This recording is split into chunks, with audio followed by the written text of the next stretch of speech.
I'm also very curious for the audience listeners if they realize when did the wine kick in? The wine bottle is gone. Yeah, it is completely It started gone. full and now it's empty. So I want to know if you guys realize if our voice changed, if our mood changed.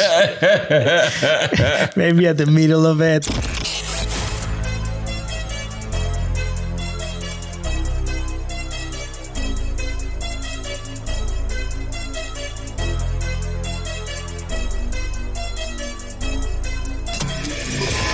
This is the Maverick Show, where you'll meet today's most interesting location-independent entrepreneurs and world travelers, and learn the strategies and tactics they use to succeed. And now, here's your host, Matt Bowles. Hey everybody, it's Matt Bowles. Welcome to the Maverick Show. My guest today is Sergio Sala. He is a professional YouTube video creator who films his experiences living and working remotely in cities around the world.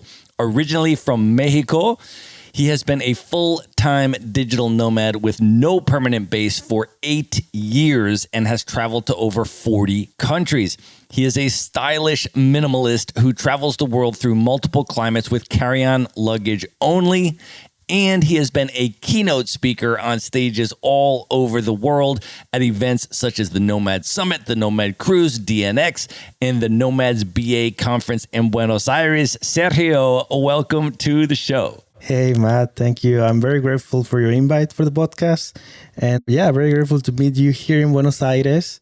Bro, it's been such an incredible time hanging out with you in Buenos Aires. I don't even know how many nights we've been out together at dinners and bars and rooftops and all kinds of stuff. It has been an incredible time here. Let's maybe just start with that, though, also, and just set the scene. We are still in Buenos Aires. We have just opened a bottle of, this is actually a red blend from Mendoza. It's about 90% Malbec, about 10% Cabernet Sauvignon.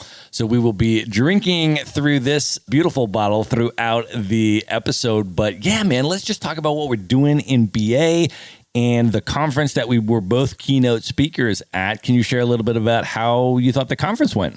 It's funny because we're drinking wine right now. We've been hanging out every day and it's wine every single day. It's that Buenos Aires life, man. Exactly. This is what you do in Argentina. Yeah, the conference, it was great. So Tato, one of the organizers, I met him like 5 years ago. Like he admired my work. He's like, I had to bring you here. So he brought me like 4 years ago and he wrote me this year, say, hey, I need you again here. And I like that guy so much, like say, okay, whatever you say, I'll be there, you know? And yeah, it was really amazing to be back in a conference. Like the last one that I spoke was 2 years ago. And it was great to see the people, the vibe, you know, what we're missing after the pandemic. So good to be surrounded by nomads again. Exactly. And tell me about the city of Buenos Aires. This is not your first time here. You've been multiple times, but what is Buenos Aires like for people that haven't been? What do you love about the city? I think it's the European city of South America or maybe all America. The whole vibe I love. We're hanging out outside in the streets, drinking the wine, eating all these asados. Like the idea of the Argentinians of hanging out outside is not a common thing in Latin America. And you see that a lot in Argentina, and also the architecture is all beautiful, big buildings. And the area that we are now, Palermo, which is my favorite area, is just very walkable, very like, oh man, like the trees, the movement, the coffee shops. Lots of coffee shops, and I'm a coffee lover. It's like heaven for me, you know, when I find places like that. It is a really, really special city for me. It's actually the city where I started my nomad journey back in 2013. You and I have been nomading for the exact same amount of time, which is amazing. Exactly, like 8 years. We've been full-time itinerant nomads with no base for 8 years. And for me, that started in Buenos Aires in 2013. And then I was here for like 3 months back then, also in Palermo. And then I came back for about a month in 2017. I was actually in Cordoba for a month and then Buenos Aires for a month.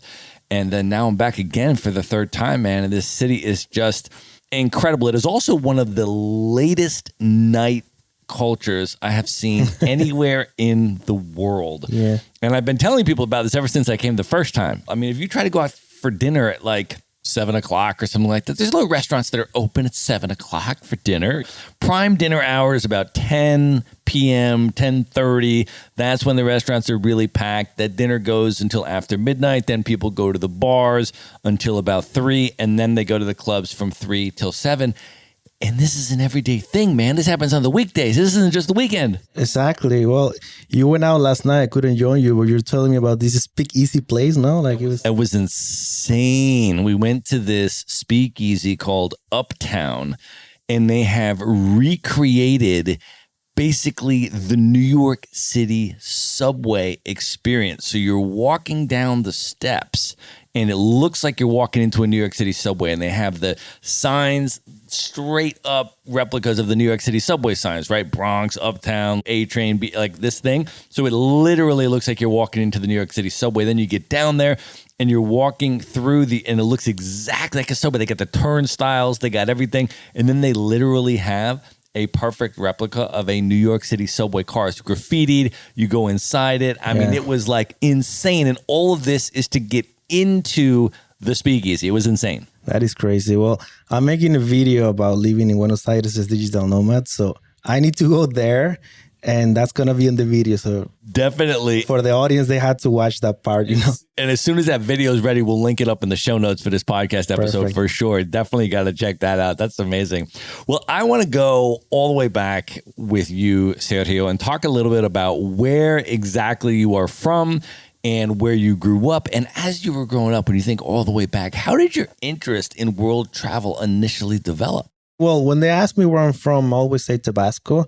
And it's a funny thing because in Mexico, we tend to say the state instead of the city. So I always say Tabasco, but very few people ask me more. And I say, well, I'm from Villahermosa. And that's a mouthful. So I don't want to go into that when I meet new people. Tabasco, though, is the Mexican state. It's in the southern part of Mexico, just above Chiapas, right? Exactly, yeah. I always say Chiapas when people don't know where it's Tabasco. And I always say also, like the sauce. And like the sauce. But yes, the sauce is not from Tabasco. It's from America. But there's a chili, small chili, that is called Tabasco. That's how it was based. Okay. But born and raised there until when I was 18 years old, like the whole time lived there.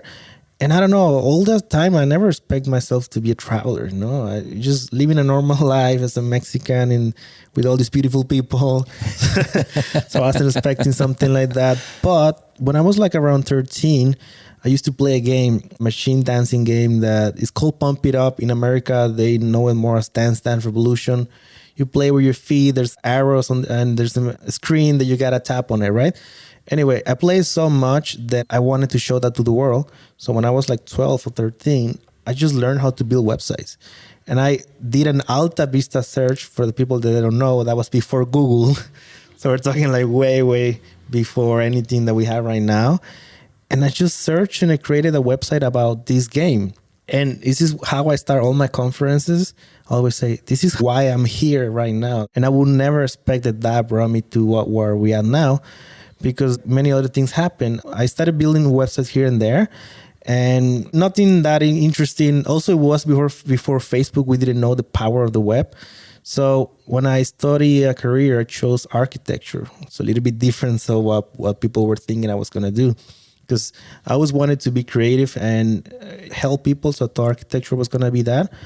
And one thing that changed a lot, well, I moved from Villahermosa, Tabasco to Puebla, and I studied there at one of the best universities of Mexico. And one thing that completely changed my life is that I did study abroad in Italy. And I still remember very well when I said to my mom, like, are you sure? Can I go to Italy? She's like, yeah, because she was supporting me at that time. It was not I didn't pay for that. But it was like, wow, I'm going to Italy. And man, it was a life change. Like I always say, there's a Sergio before and after that. I feel the same way. I studied abroad in Europe as well. I lived in Dublin, Ireland for a year, and I studied at Trinity College, which was totally game-changing for me on like 10 levels, right? But you're a college student, your first major trip outside the country, you're living on your own, you're in a foreign country, it's a whole different experience. And I would agree with you. I mean, that fundamentally transformed my life as well. but I want to hear about this Italy experience. And first, let's maybe start off with what you did to prepare for that. Because growing up in Mexico, you were not speaking Italian Exactly. before you went to Italy, right? So what was the sort of the preparation for the Italy trip like? And then when you arrived, what was that like the first day in Italy? Yeah, luckily also on college and before that I was learning English because English is needed if you don't speak Italian. So I got the English covered, but I needed to speak Italian. So in the college, they had the chance to study for 6 months. And I did that. I just go every day and I felt confident. But when I arrived there, it was a chaos. It was my first long travel from Tabasco to Mexico City to Manchester, Milan to Torino by a train. It was long. And also I had 2 suitcases. You were not a minimalist yet. I was not a minimal. I thought I needed so much for a year. I was so naive. I did the same thing, bro. Right. I look back at how much stuff I brought to Ireland. It was unbelievable. I can imagine. And I arrived. Well, luckily, there was 2 friends living there from Puebla. So I had an address already, a place that I had to go for my first days. But I remember I arrived to Torino, got out the train station, and I had a paper that I went to just pick up a taxi, and I showed them the paper, but the taxi didn't understand what it was. So I was like, direzione. And the taxi was like, what are you talking about? Like, in Italian, of course. And I realized later on, so in Spanish we say dirección. So I thought in Italian was going to be the same. So I said direzione, and the guy didn't understand. At the end, I realized that it was indirizzo. It was very different. And that was also the hard truth that, man, Italian is not as easy as I thought because, Spanish and Italian. They're not all cognates. Yeah, I thought so, but yeah. Anyway, it was a chaos because we also arrived like around 8 p.m., something like that. And the taxi realized that it was an address. He brought me to the place. But there's something that I never knew about Europe, that when you go to an apartment, there's like numbers for each apartment on a building. I didn't have that number. So I arrived to this place with 2 suitcases, maybe around 10 p.m. with no number, like 10 things to click. I was like, what the hell? What should I do? I'm going to sleep on the street. But I do remember very, very well, there was a lady in front that she saw that I was a little bit like scared, and I showed her the same paper. Luckily, they had a phone number. So she called them, and then my friends show up on their balcony. And I was received with beers and the whole party. So that was great. That's amazing, man. And what a special region, too. I was actually just there in the Piemonte region of Italy right before I flew to Buenos Aires. So like last month, I spent the whole month up there. I was actually in Alba, which is about an hour by train from Torino. But to get there, you have to take the train, the exact same journey you mentioned. Mm-hmm. You fly into Milan, you land there, then you take the train to Torino, and then you got off there. I took it on to Alba, but what a spectacular and really, really special place. Because you ended up staying there for like a year and a half, right? Yes. Well, the original plan was only 6 months. And I love it so much that I just tried to spend it as much as possible. It was a year of studying and then like something like 5 months of a break because there was a conflict with the schedule of Italy and Mexico. So I had like free time. I did a small internship for a month in an architect studio. But I was mostly traveling because you know how cheap it is to travel in Europe. That's amazing, man. What an experience. Because also for people that have never been up to that region, that is really, truly sort of the wine and culinary mecca of Italy. It's in the very northwestern part, right? Almost near the French border. And the food scene and the wine up there is just absolutely next level. So you're based there. And then, as you said, it's super cheap to travel all over Europe. So what was that like? Because I can remember when my study abroad, you're doing the same thing, just getting backpacking and going on the train all through Europe and seeing all this stuff. Yeah. Where did you guys go? And what was it like for you at that age? So, yeah, I arrived that night. We got some beers. We had such a great party. And then I woke up and I remember that I just opened the window. It was mind blowing. Like, damn, I'm in freaking Italy. And I always say there's a different Sergio after that, because when I was there in my first days, I was like, oh man, I just want to go and travel. Like, I was a shy person. And being in Italy, I was just like, I want to go everywhere. I became more proactive, and I was like, let's do this, let's do that, let's try everything. So Torino in 2006, they had the Winter Olympics. So it was one of the best places to ski. And I learned to ski there.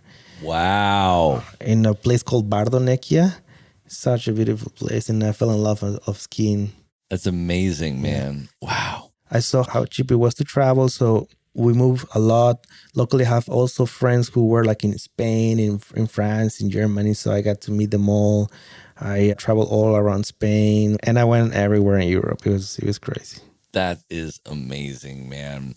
So then after that, you went back to Mexico, and you eventually figured out how to start sort of freelancing and doing your web design stuff and getting location independent and becoming a nomad. I want to ask you, one of the things I want to ask you about in terms of travel is to start with talking about Mexico as a travel destination. Because one of the things that you've done, which I love, because Mexico is one of my favorite countries. And one of the things that you've done that I love with your videos in terms of talking about different places to live and work and travel is you've really centered Mexico and different places around Mexico where people can go and stay and work and travel, and what the nomad scene is like there and what the local scene is like there and all of that kind of stuff, which I think has just been amazing. So I would love to start off by giving a lot of love to your homeland and letting you talk a little bit about some of the different places in Mexico, of which there are a lot of very different and diverse places that you have chosen to feature on your YouTube channel and travel to and live in and spend time in. Maybe let's just start with CDMX and start talking about Mexico City, because I feel like it gets a little bit less of the international recognition compared with the beach locations. Yes. But what a spectacular city, man. I've been twice, and I stayed there most recently in 2017 for about a month. And I will share this with you as well. I was on a 12-month trip with Remote Year, which is an international work travel company that puts communities of remote professionals together who don't know each other before the trip. And then they coordinate a 12-month itinerary, and you travel the world with the same community of location independent professionals for the entire year. Yeah. And you live in a different city each month for 12 months on 4 continents, our itinerary. And I will tell you that, I mean, we did Asia, we did Europe, we did Mexico, we went all through South America. I mean, we lived on islands, on the beach. Like, we lived in unbelievably insane, extraordinary cities, some of the most incredible places in the world.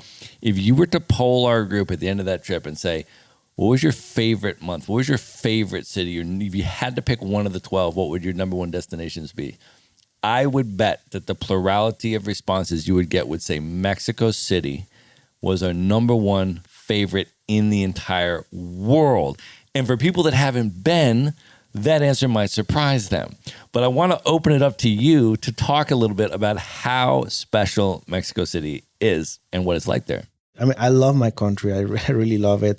I travel a lot, but I'm happy when I come back.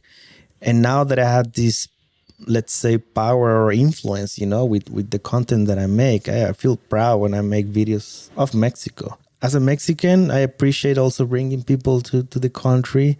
But let's talk about Mexico City first. It is a beautiful place. It's massive. The area that I like a lot is the Roma Norte Condesa area. So, of course, last time I was there, I stayed in that area. It's so walkable. It seems like very European some parts. Beautiful buildings in the Zócalo, like the downtown.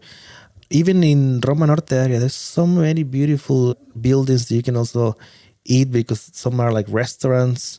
They were like old buildings, they became restaurants, or they're also like amazing speakeasies. It's a beautiful place. There's so many things to do. And I spent like a whole month and a half, and I could have done so much more.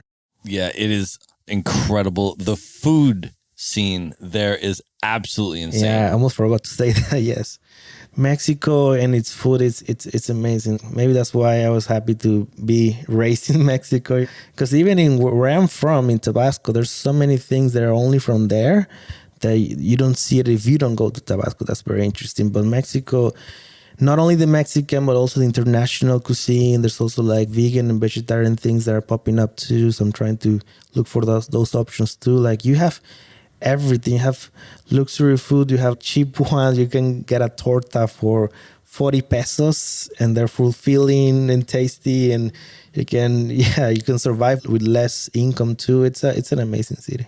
Yeah, absolutely. I tell everybody about it. And it's an incredible place to do an extended stay and just become a resident and live there like a local and just experience and immerse in the city. It's one of my favorite places.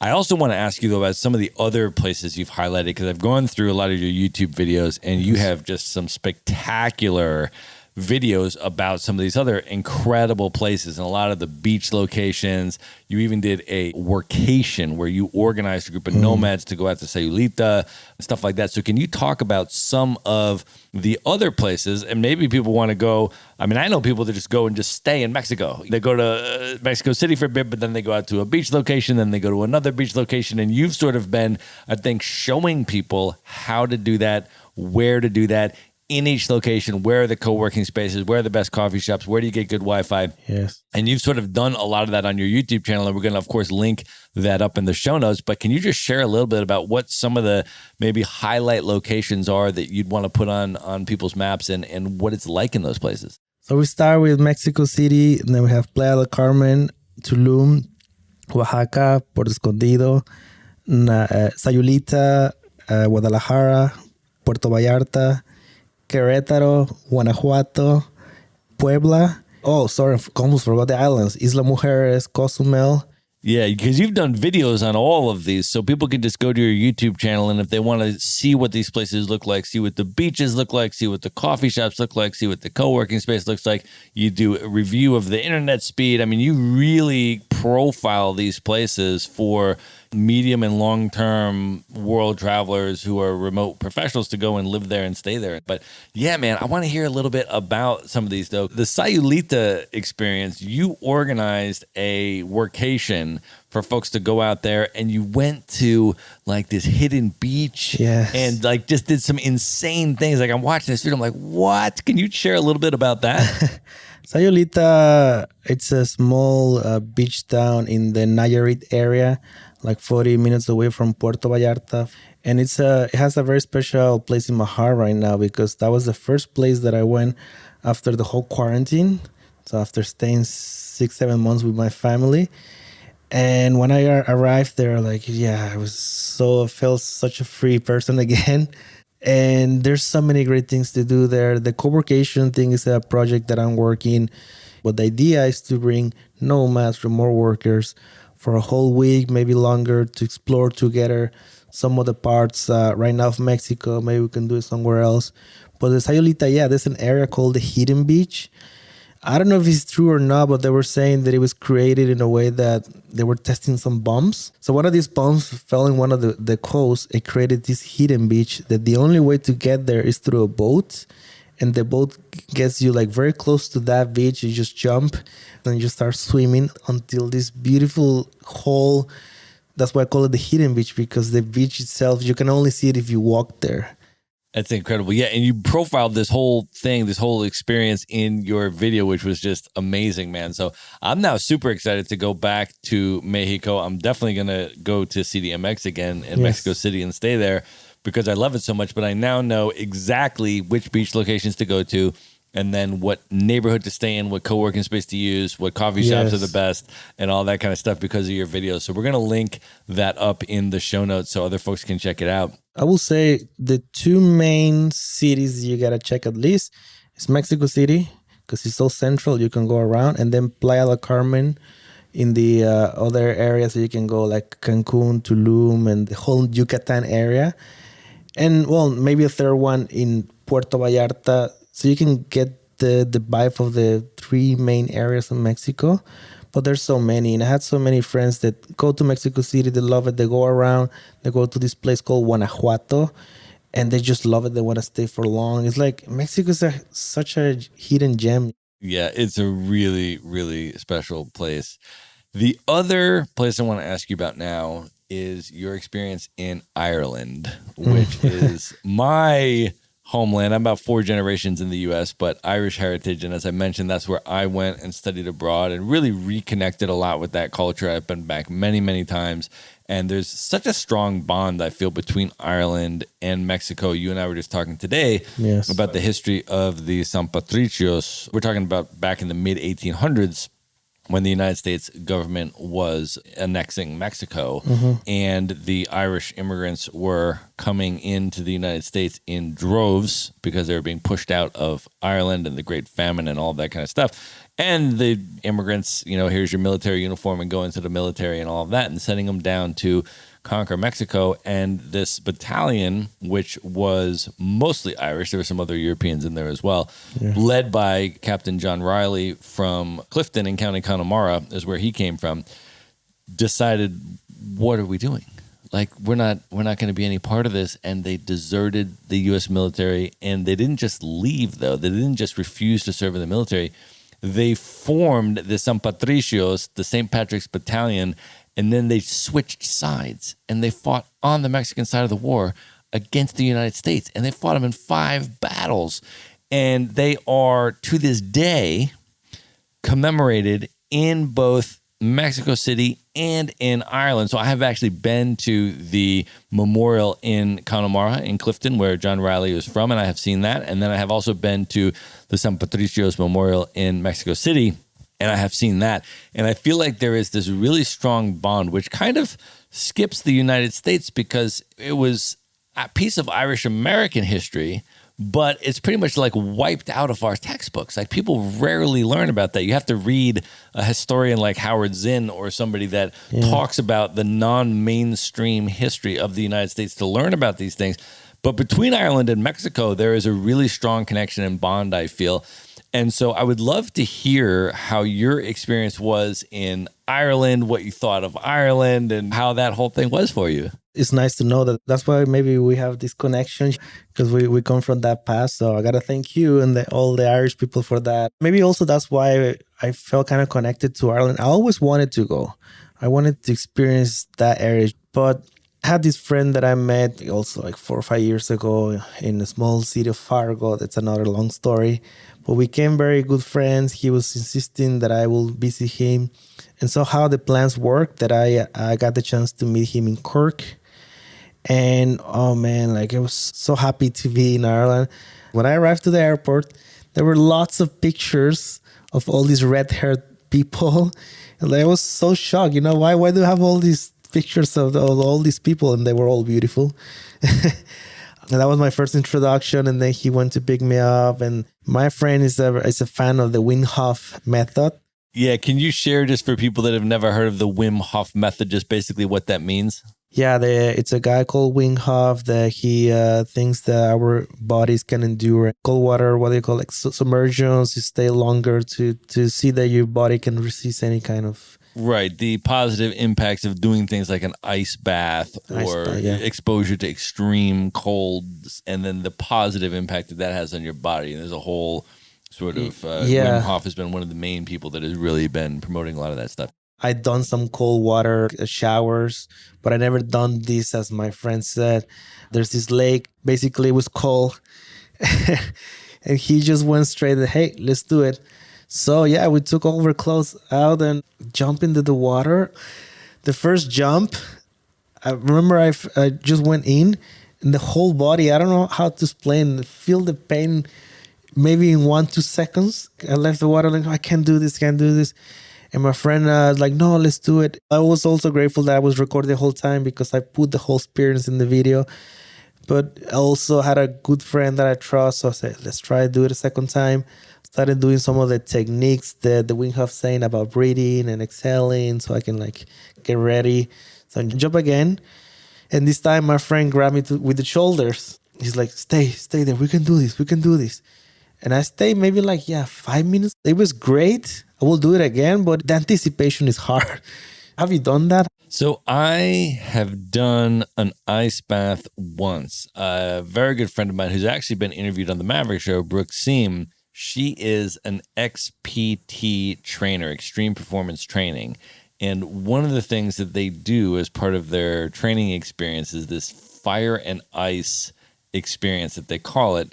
And it's basically after you do sort of the fitness part of the training, it concludes with this fire and ice experience, which is you sit in an ice bath for 3 minutes, totally submerged, except for your head, of course. And then you go into the sauna for 12 minutes. And then you go back into the ice for 3 minutes.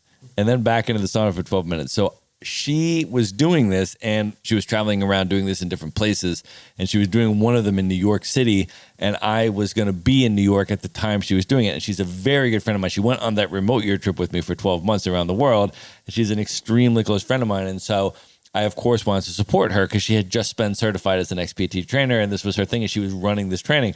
So I was like, of course, I'm going to go and support her and participate in her training, right? So I'm like, oh, man, this is going to push some comfort levels for me. So do you like it? Or? It was very powerful, yes. I mean, once you do it and you feel the impact of that, I mean, it's a very powerful thing. Like for the rest of the day, you're just like, wow, this is a real remarkable thing. But yeah, I have done it that one time. Well, that's the interesting thing. I never done an ice bath. I only done like cold showers, and I tried to do that more. I actually don't hot showers anymore.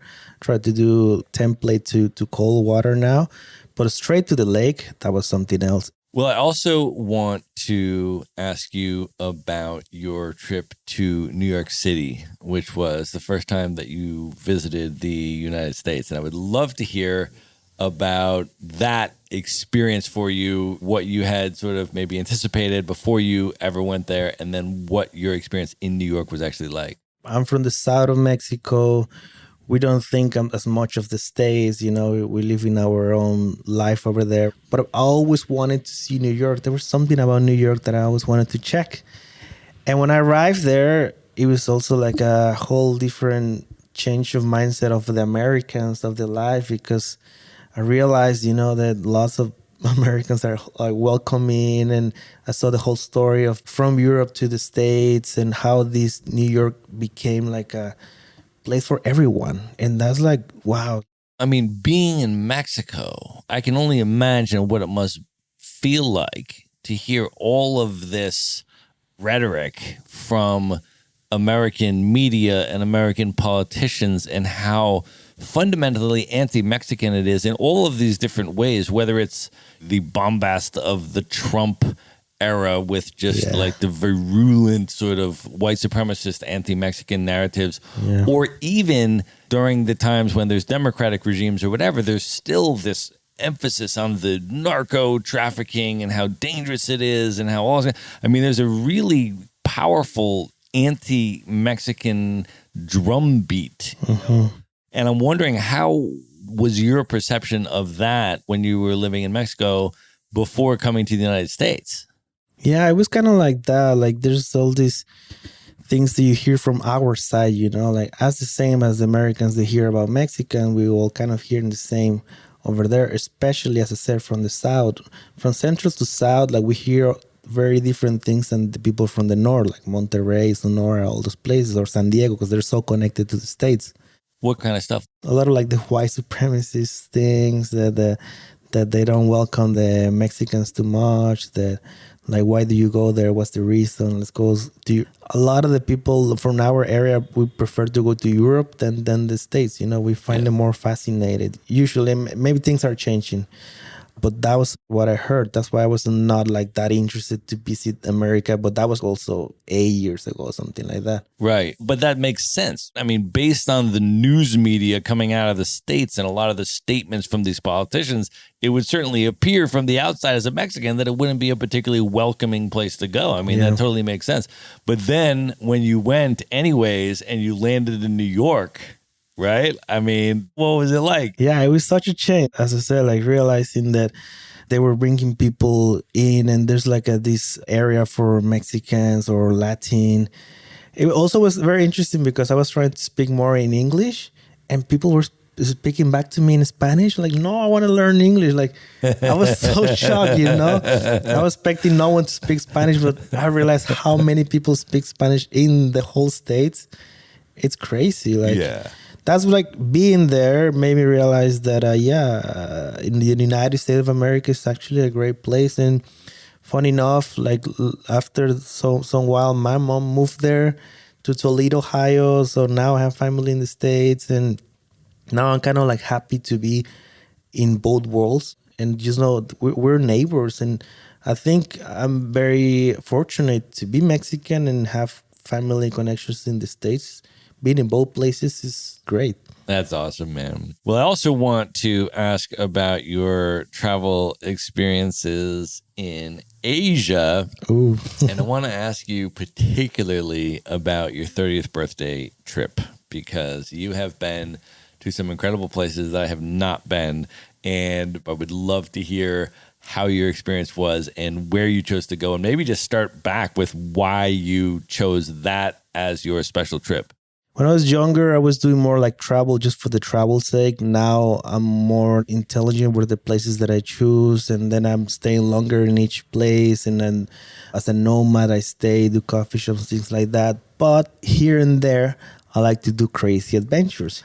And 3 years ago, I was going to turn 30th. You know, it's a big mark for a lot of people, the big 3-0.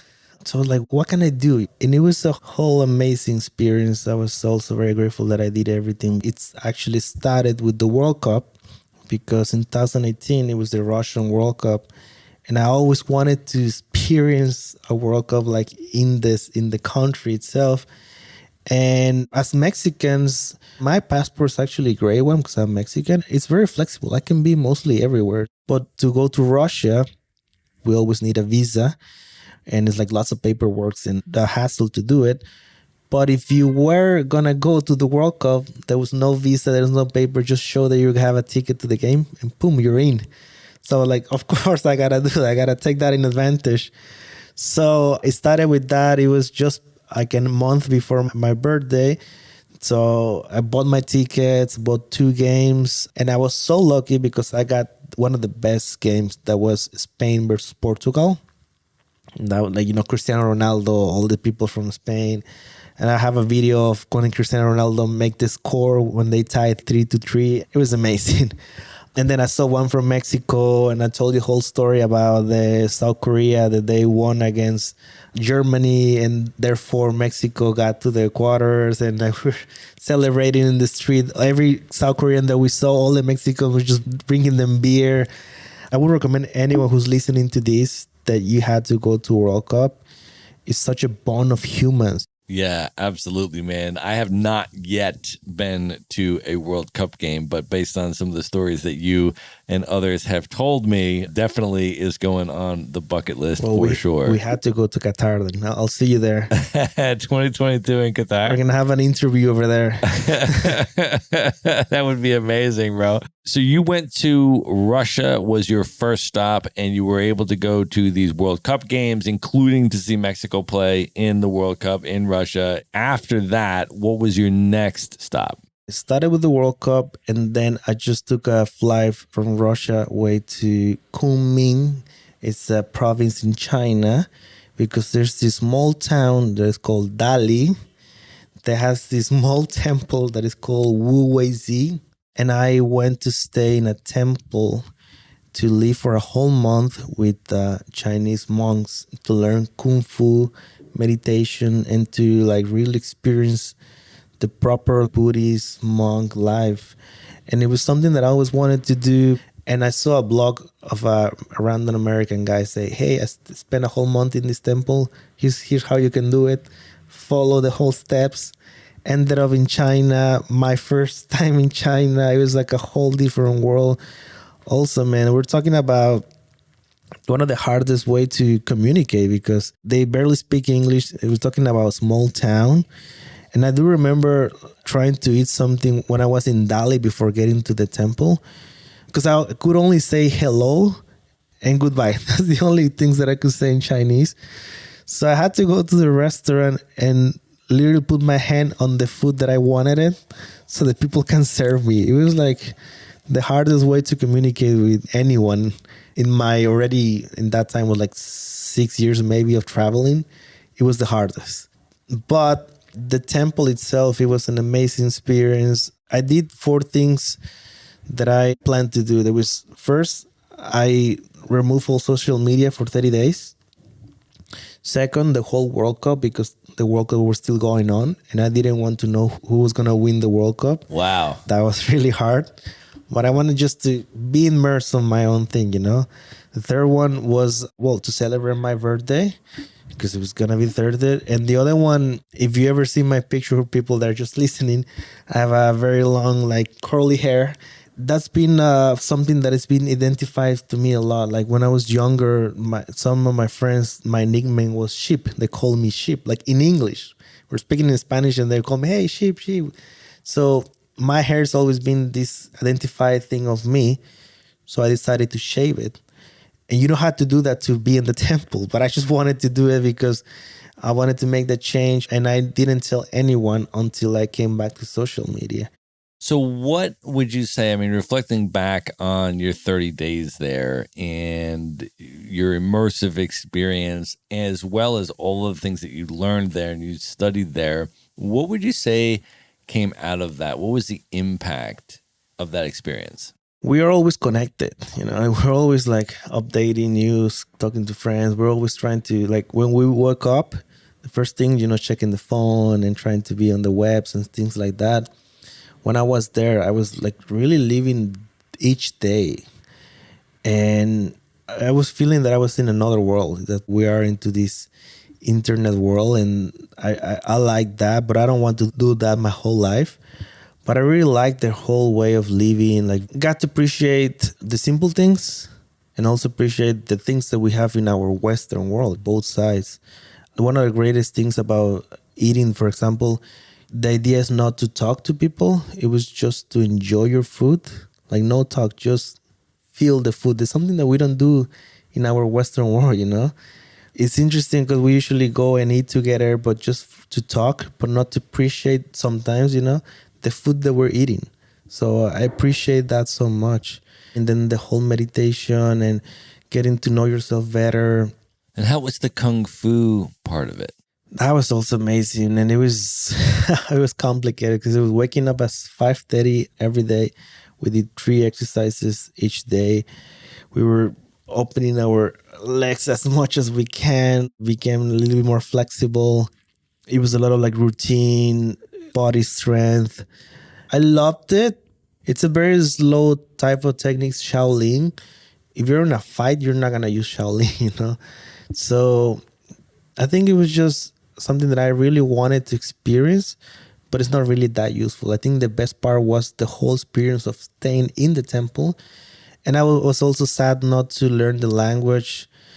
And it also made me realize, you know, when you can't communicate with people, our Shifu, which is the main guy in the temple, like the master, he was also having every single day like a lecture to other Chinese people who went to the temple, and it was all in Chinese. So it was so sad not to hear what they're talking about. So that also reminded me of the importance of the communication. And that's also, I think that helped me too, because I was doing my content in Spanish for a while, and I just eventually changed to English. So that also kind of helped me to finally push through and put all my content in English, because I don't like that as a border, you know, between people. I also want to ask you about the next thing that you did after the temple. You went to Tibet for 2 weeks, which is a place that I would love to visit. I have not been there yet. What was your experience in Tibet like? It was such a dream come true.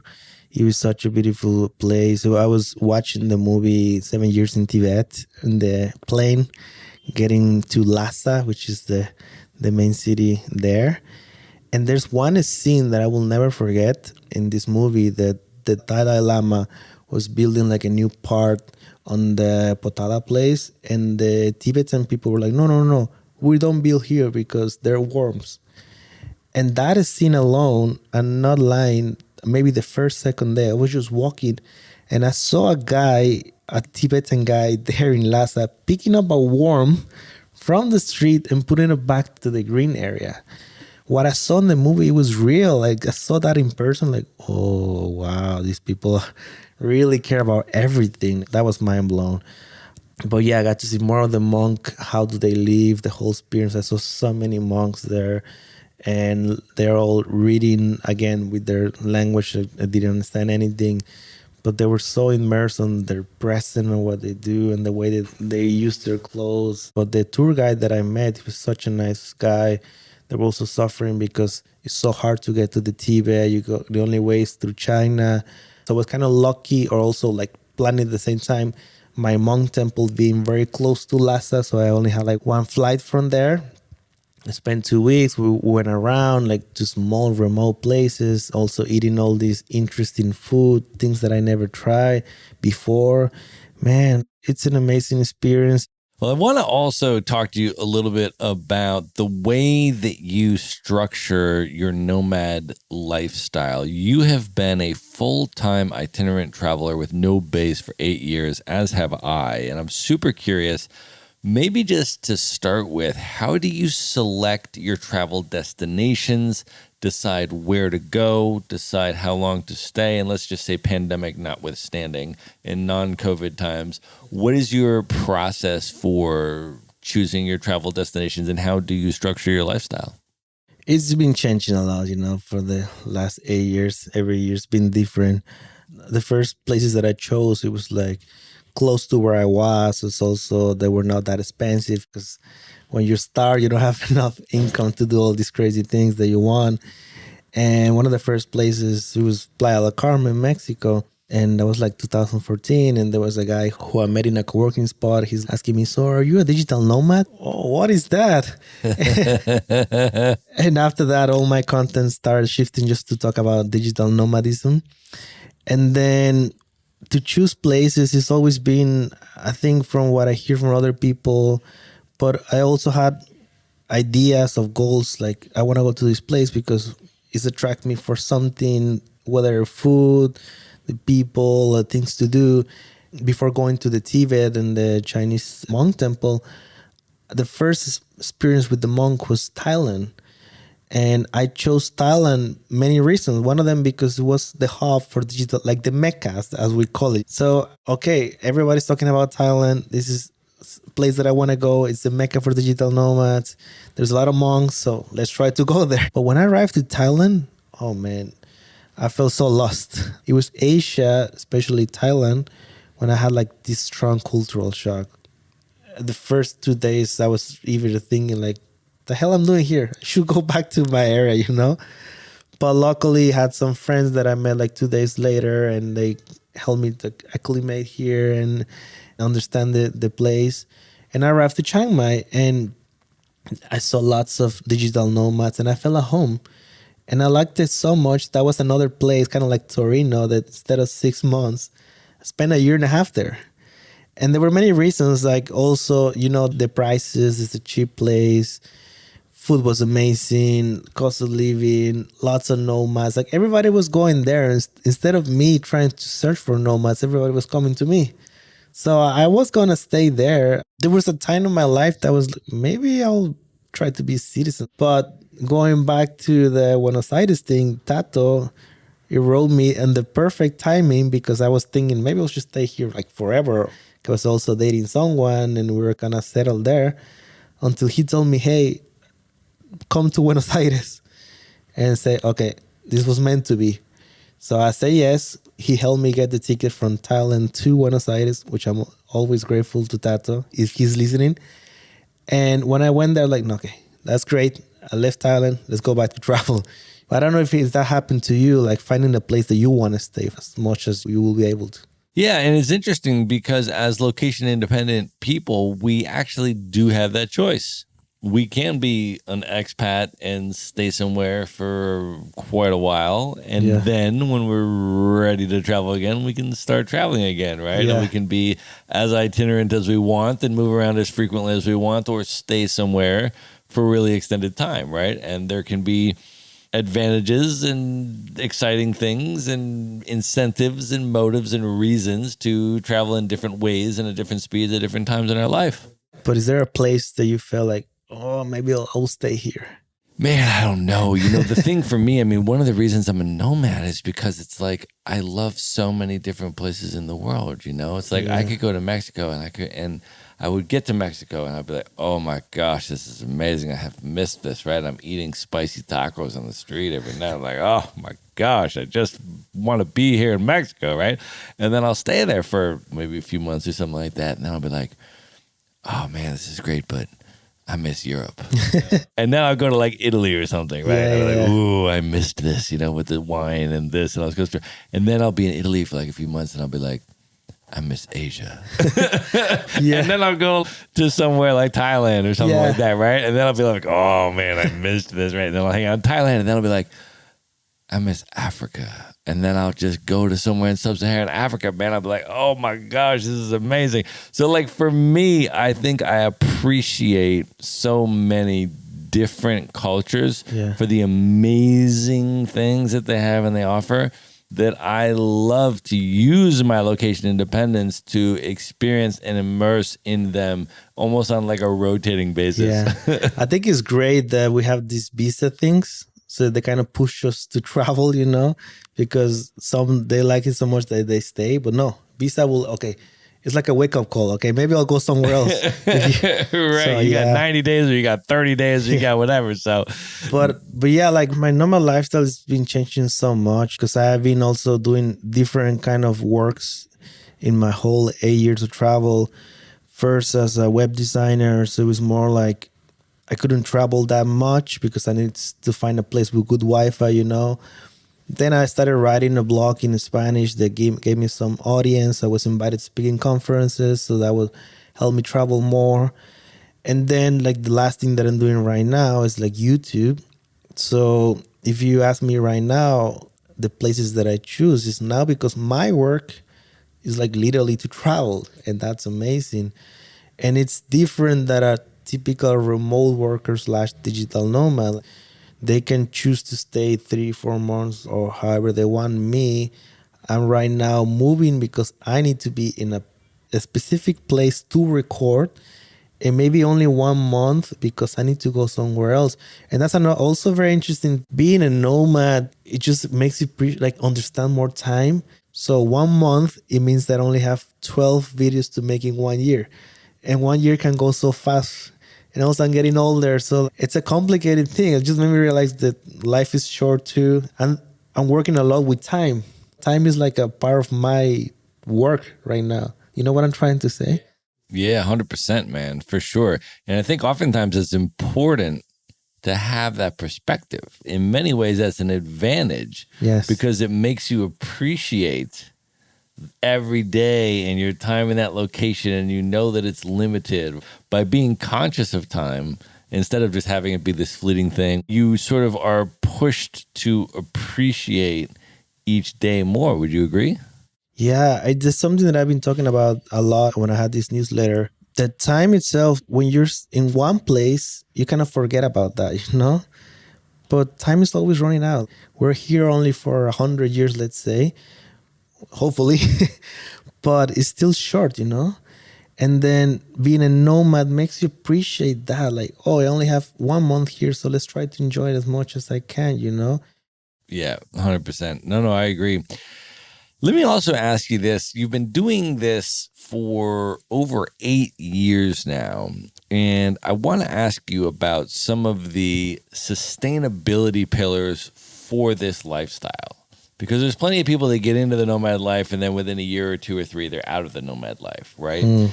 And I love talking to long-term nomads about how you sustain this lifestyle and you continue to make it healthy and fulfilling and exciting for yourself, right? Instead of burning out and having certain things be depleted. So can you talk a little bit about that, how you balance your work and your social life and your health and your fitness to make this a sustainable and fulfilling life over the long term? For us, we do a lot of like the slow travel, and that gives us enough time to enjoy a place and do our routines. And that's what I try to do in every place that I go. And as of now, with a YouTube channel, with my equipment, with my camera, tripod, and all those things, it's heavy stuff.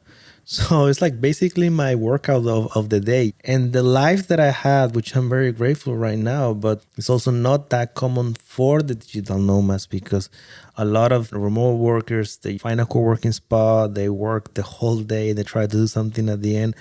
For me, it's like mostly going out every day, like every day is an adventure. A lot of them, there are days that I basically just stay editing. Editing takes hours. People don't think that. Like YouTube really, it takes a lot of time to make videos.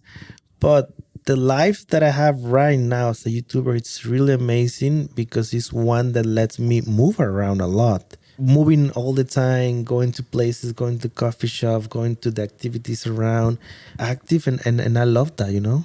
So let me ask you, I guess, the countervailing side of that, which is if you are constantly documenting your life and you're constantly filming your experiences, including your social interactions and all of this kind of stuff, because of course you want to document that for your videos, right? What's the social scene like? What's the coffee shop scene here like? What's all this kind of stuff? If you're constantly documenting things, how are you also able to, going back to your monk retreat experience, be present and live in the moment and immerse and experience the place that you're in? How do you balance those two things?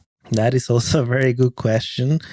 And that's also a thing that you ask to any random people that, we go to a concert and everybody's on their phone recording the experience. You see that a lot, right? So what I try to do is balance that out. I do record, but I try to enjoy it too. I gotta go 50-50. I gotta go 50% of my own mind recording these experiences, and the other part, my other mind, which is my camera, recording the other part. Because I feel like even if people are not professional video makers, they have the same thing. Like when we are in an extraordinarily beautiful place, for example, right? We've just done a hike. We've seen the thing. We're watching a sunset. We're doing this. The impetus is to pull out the camera and take the picture, right? And like document your thing. You don't have to be professional, anything. You're just the person. And the reflex is, oh, there's a beautiful sunset. I'm going to take a picture. There's a beautiful this. I'm going to take a picture. And then when we're constantly taking pictures and documenting the experience, how are we actually living the experience and being present to appreciate the experience, right? I mean, I think it's a balance for everybody. It has to be a balance. So what does your work day look like? I mean, part of your day obviously is documenting the stuff that you're doing. So you bring the camera along and you go and do cool stuff and like film it. But then obviously there's the massive other side, which is the editing and the production and then the business networking and then the, all of the monetization and all of the other work and business side of what you do other than just the creative filming of it, right? So can you talk a little bit about how you structure your work day? I mean, is there a routine that you follow when you're traveling? I mean, I'm also curious in terms of the health and fitness and like the whole sort of lifestyle structure for you. Do you have morning routines? Do you have a day structure? What does your nomad life look like? Yeah. So right now as a YouTuber, and I keep saying as of now because I just became like full-time 5 months ago. Before I was between web design and making videos. So now that I do this full-time, it's been like a whole different new journey for me.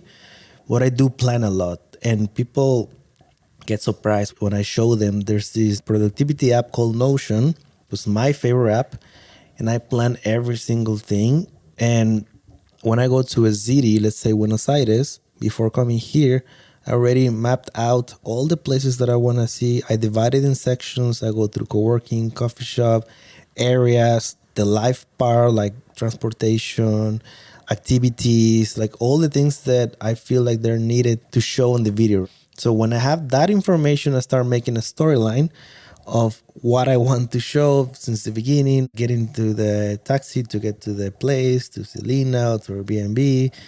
And I start making a storyline, and then that's how I go and put my calendar. Okay, today I'm going to record all those things. And the next day, maybe I'll spend the whole time editing. My life is 50-50 right now.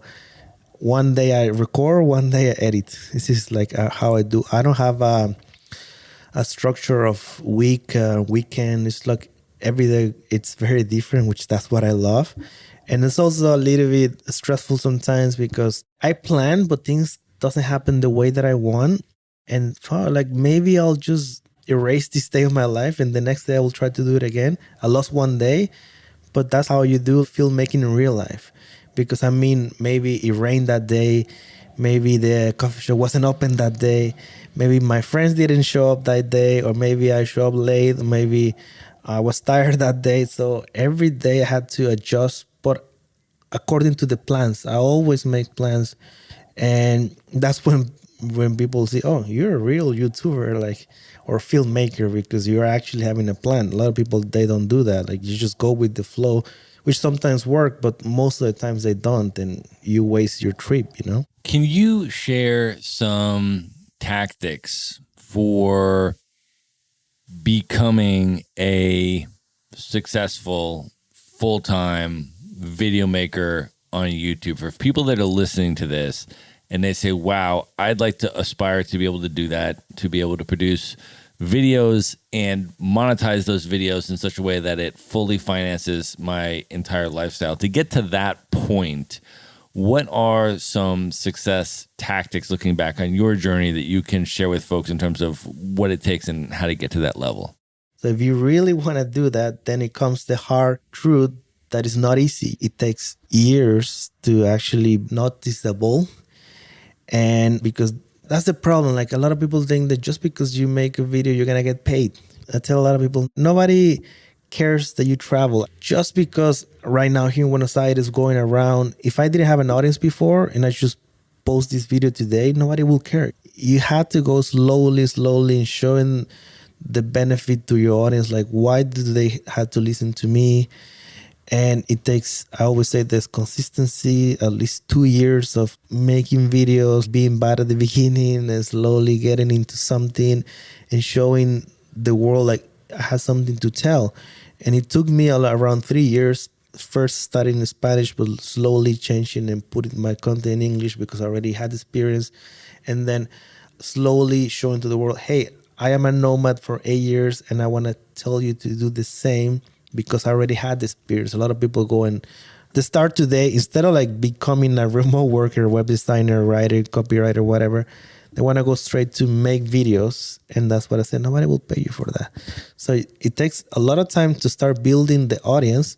And once you have it, when you have people, you have heads looking at your content, that's when you can start slowly also reaching to sponsors, to companies that are connected to your same audience. And that's what I did. I already had this audience.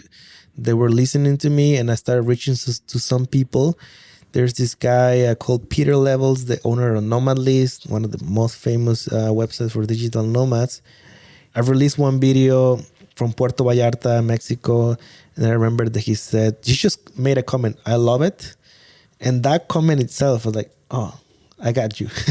When I saw that he was interested on the videos that I make, I just went straight to call him. Hey, well, I know that you like my videos. I'm looking for sponsors to make this full time because I have this audience, I have this content, this quality.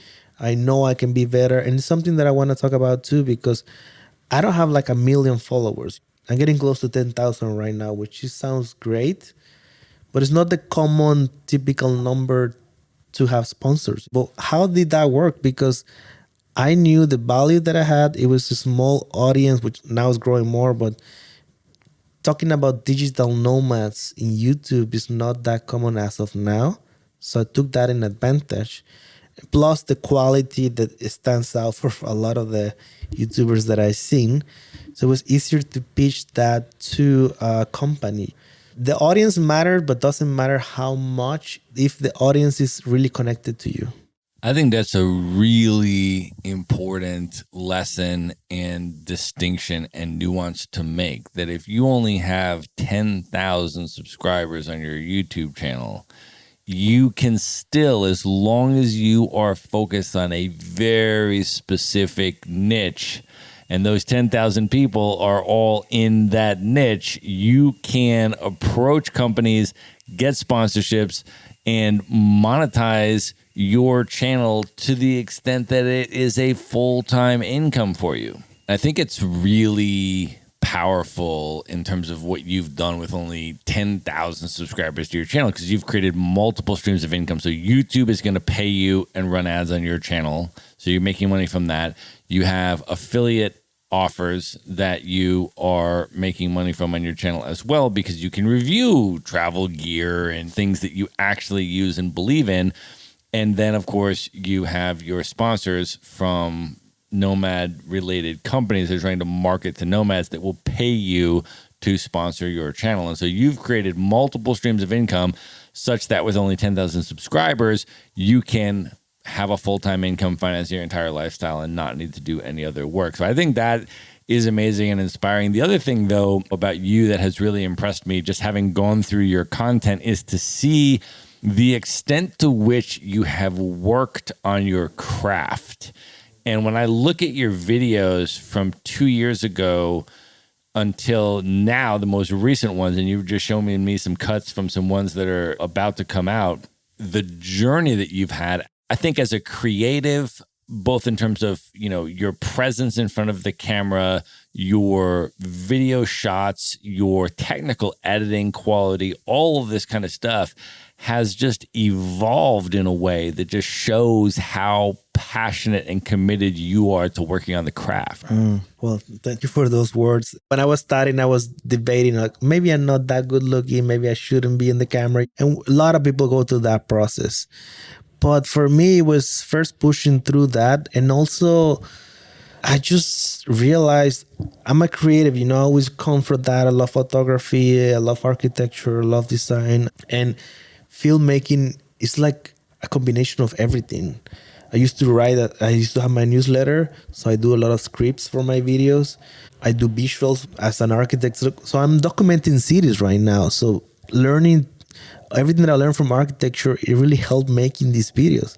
So I connected all of my dots of my past to become a YouTuber or a filmmaker. I just love it because I can express the way that I want. As a filmmaker, is powerful. That's amazing, man. I feel like also this is a good sort of parallel to our travel experiences, because over 8 years of traveling, as travelers, we learn so much, and we develop and evolve and refine so many things about the way that we travel. One of the things that you and I have in common is that we are both stylish minimalists.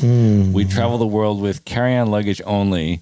And for us, that does not mean we have one bathing suit, one tank top, and one pair of flip-flops that we walk around. I mean, you can see right over here next to us is my sport coat hanging up there. I travel with a three-piece suit as part of my carry-on, and I got ties and cufflinks and Ferragamo shoes, and I can go out in the top cities in the world in terms of going out to elegant night spots and stuff like that. And I can also go to ski resorts and go skiing, or I can go to beaches, or I can go to wherever. And the ability to do that with carry-on luggage only is a technique that came from years and years and years of traveling with an inordinate and obscene amount of luggage and dragging it all over cities and downstairs and over cobblestone streets and just sweating profusely by the time I lugged it up 4 flights of stairs to my Airbnb or whatever it was. And eventually I said, you know what, I am going to really study this and to become a minimalist. And I'm curious for you a little bit about your philosophy of minimalism and why that is important for you. And also, if you can share some tactics and some specific things about how you do that and what you pack. Man, minimalism is also a huge part of my life, and there's so many reasons why. We were saying about when I went to Italy, 2 big suitcases, such a hassle to travel with them. I was like, why? And I went from 2 suitcases to the typical hippie backpack, the ones that you hike with. The problem about those, first, it looks horrible. You do look like a hippie.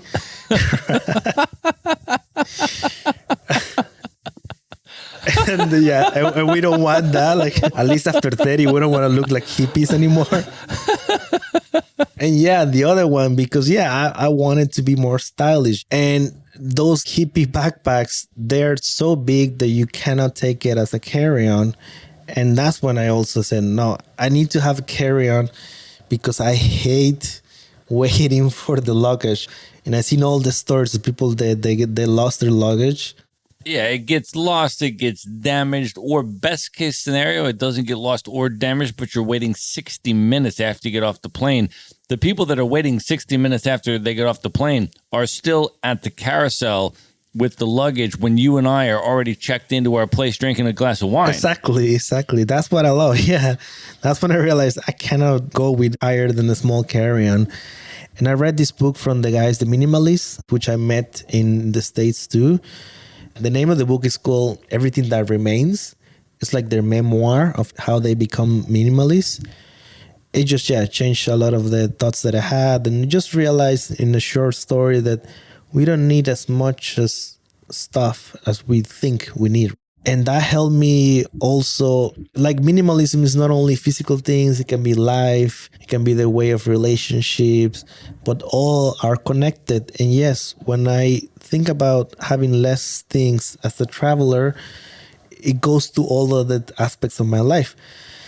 So I tried to apply that on my travels, and then I got into, it's a whole world, like materials and like more stylish, not the hippie one. I tried to get like the things that look cool, but doesn't look that like I'm a traveler. I also support small brands. So I'm curious. I mean, since you are a serious, stylish minimalist, I mean, I want to use this opportunity to draw out some specifics because I agree. I mean, philosophically and conceptually, for me, 100%. Becoming a minimalist and downsizing all of my material possessions into what I can carry on a plane with me has been an incredibly psychologically liberating process because it also prevents me from engaging in materialist consumption in the places that I go. I can't, quote unquote, go shopping in this place because I can't fit anything that I buy into my luggage. So I have created a physical constriction which intentionally limits my ability to participate in materialist consumption, right? Yes. So by doing that, it forces me and encourages me and facilitates me to focus on experiences and relationships with human beings, not on materialist consumption, right? So for me, that has been extraordinary, and I've been very intentional about that and very appreciative of the benefits of that, and it's very characteristic of my lifestyle. So philosophically, 100% I agree with you. I want to talk a little bit about tactically with you, right? Because you and I have both studied this and worked on it and refined it and sampled all of these different brands and refined which clothes we buy and from which brands we buy it and all that kind of stuff. So I want to actually give you an opportunity to share a little bit about right now, what are the types of things that you are packing in your carry-on for your stylish minimalism? What are your favorite brands? Give us some specifics. I'm trying to show people that you can have nice things, but less of them, quality instead of quantity. I've been going through a whole journey about minimalism, and I stopped using merino. The only reason is because I'm more into veganism stuff right now, and I'm trying not to use any animal-based products. So we have the normal clothes, then we have the merino clothes, then we have the clothes that I'm wearing right now, which is from Western Rice. Okay. And it's the alternative non-animal-based products. Interesting. Okay, so Western Rise, which I'm familiar with that brand. So they have merino wool products at Western Rise, but they also have clothes that are made from non-animal products entirely, which is the ones that you're trying to accumulate and design your wardrobe with currently. Yeah, and everything that I wear right now, my pants, my shirt, and the one over, they're all Western Rise. Yeah. This is the Air Light button-down shirt. This is the Session Tee. Okay. Everything that I wear, it's Western Rise right now. And this is from Wildlings, the shoes that I'm wearing. You heard about the barefoot shoes? Barefoot shoes is a thing that has been going maybe already 10 years or more. It's about realizing that us as humans, we don't need the padding that we includes on the typical shoes. And this one that I have right now, as you can see, there's like barely a small sole there because you feel the ground. All right, so we're going to link up in the show notes for folks that are curious about where you get your gear. We're going to link up the shoe company, and we're also going to link up Western Rise. One of the things that I love about Western Rise is they last long. They're like odor resistant. They're beautiful. This one is so comfortable. The pants that I have, I got a lot of compliments how like everything looks nice. And they last long. So Western Rise, they need to be my next sponsor if you're listening to this. Well, we're going to link them up in the show notes so that folks can check them out. Sergio, I want to ask you one more question before we wrap up and move into the lightning round. When you think back now about all of your travel, going back to your study abroad in Italy and all of your nomading to 40 countries, and you think about the impact that travel has had on you and how you've grown from it and all of that, why do you continue to travel? What does travel mean to you? I just turned 33 years ago. I'm 33 right now. And I've been questioning myself all this time. Should I keep traveling? Should I get a place to stay? I also kind of inspired by you on that sense. I realized when I traveled to Italy, and I just said at the beginning of the interview, like, there's a Sergio before and after. I think travel helps everyone realize that we are the same, you know? I don't know if you've seen the typical meme of showing skulls of humans. This is the skull of Italian, of a German, whatever. We're all the same. It's just the news, the spread information that we hear. And then once we get to Buenos Aires, we see Tommy, the guy that took you yesterday to the club. He's just a normal human guy who wants to connect. Everybody wants to do the same.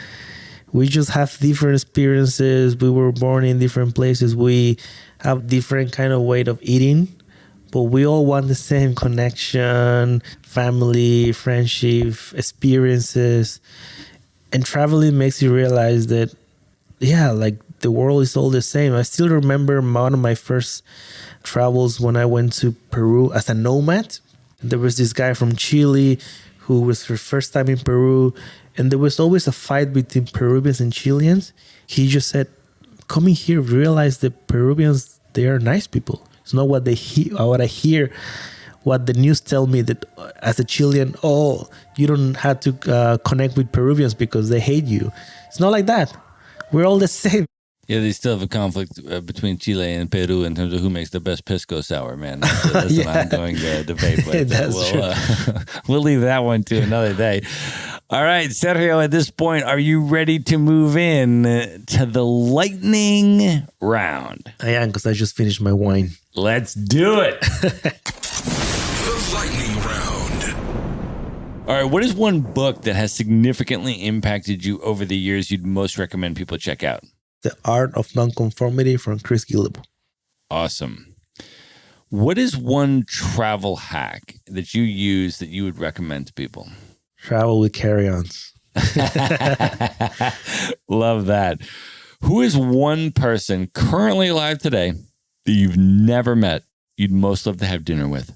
So I would say Casey Neistat is one of the main YouTubers on the field. He was like the godfather of filmmaking in YouTube. So I haven't met him. I was gonna find one day a way to meet him, but that would be nice. That would be an amazing dinner. All right, knowing everything that you know now, if you could go back in time and give one piece of advice to your 18-year-old self, what would you say to 18-year-old Sergio? Just, follow your dreams. And if you think you're not that good enough on the camera, just push through and follow all the things that you always wanted to do. Awesome. All right, Sergio, I know that you are a coffee aficionado. That's a very significant and central part to your travels to experience different coffee shops. Of all the coffee shops you've been to now in the world, what are your top 3 favorite coffee shops you'd most recommend people check out? Yes, I love coffee and I can't live without it. I love traveling also because of the coffee. And the places, I will say 9-1 in Chiang Mai, Thailand. Alma Negra in Mexico City. They give you a taste of tons of coffees. It's an amazing place. And of course, we gotta talk about Colombia, one of the best places for coffee. And the last one, it's Velvet Coffee in the Poblado area of Medellin. Amazing. We're going to link all those coffee shops up in the show notes so that folks can put them on their bucket list to go try when they get to those cities. Perfect. All right, Sergio, of all the places you've been in the world, what are your top 3 favorite travel destinations you'd most recommend people check out? I gotta say Mexico. Represent. Everywhere in Mexico, you gotta go there. And I will say back again in Thailand. I just love like Chiang Mai, and even the beaches areas is just so beautiful. We didn't talk about diving, but this year started to dive more. So I didn't do that in Thailand. So I'm going back next year. I'm gonna dive more. So it's such a beautiful place to do that. It's very cheap. And the other place, Portugal, Lisbon, Portugal. The area is beautiful. Amazing, man. Yeah, those are 3 fantastic recommendations. I actually did my PADI Advanced Scuba certification in Thailand. Nice. On the island of Koh Phangan. And when we were going out to do the dives for the certification, we got unbelievably lucky because a whale shark just rolls up and just in the wild and just hangs out with us for like 10 minutes. That's awesome. It was unbelievable, man. So yeah, it's an amazing place to get certified because you get the international PADI certification, but you can do it a lot less expensively in Thailand. So Thailand is cheap for diving, but diving itself, it's a whole different topic that if we want to see a lot of places in the world to travel with, when you start diving, it's a whole new different world that you have for experience. Yeah, totally amazing, man. Totally agree with that. All right, last question, Sergio. What are your top 3 bucket list destinations? These are places you've never been, highest on your list you'd most love to see. Yes, there's so many, but I have Japan on those because I bought the tickets for the Olympics. We know what happened. There was no Olympics for foreigners. So I want to go one day. Also want to go to Cape Town in South Africa. For Africa itself, I only been to Morocco when I did my Torino travel. So I don't know much about Africa. So I want to go there. And I want to go to Brazil. Never been to Brazil.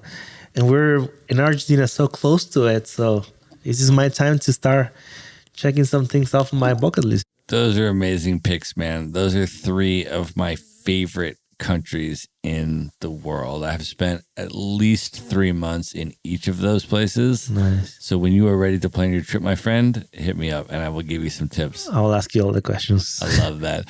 All right, Sergio, I want you to let folks know how they can find you, follow you on social media, definitely subscribe to your YouTube channel, and come into your world, man. How do you want people to come into your ecosystem? Yes, just gotta search for Sergio or Sergio, Sergio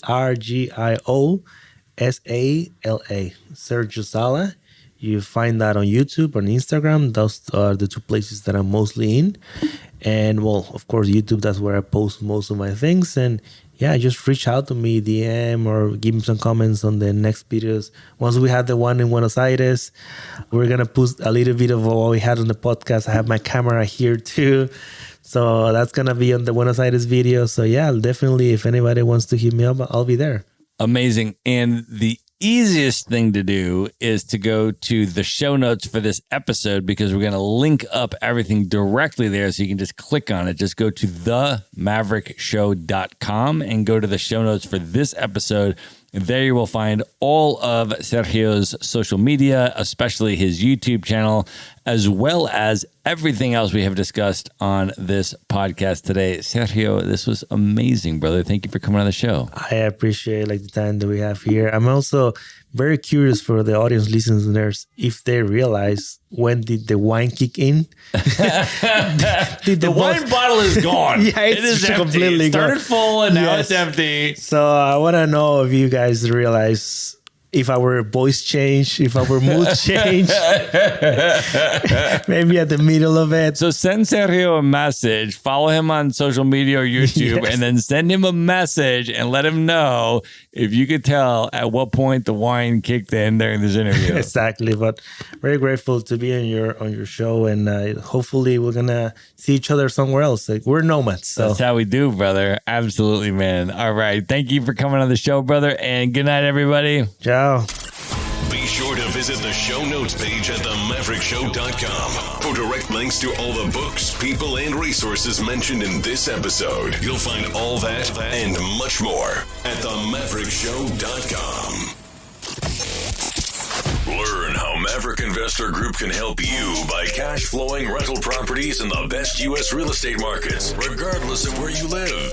Schedule a free phone consult today at themaverickshow.com/consult. Now you can buy rental properties with tenants and local property management in place, so you don't have to be a landlord or a rehabber. To get your questions answered and discuss how Maverick Investor Group can help you meet your real estate investing goals, schedule your free phone consult today at themaverickshow.com/consult. If you like podcasts, you will love audiobooks, and you can get your first one for free at themaverickshow.com/audiobook.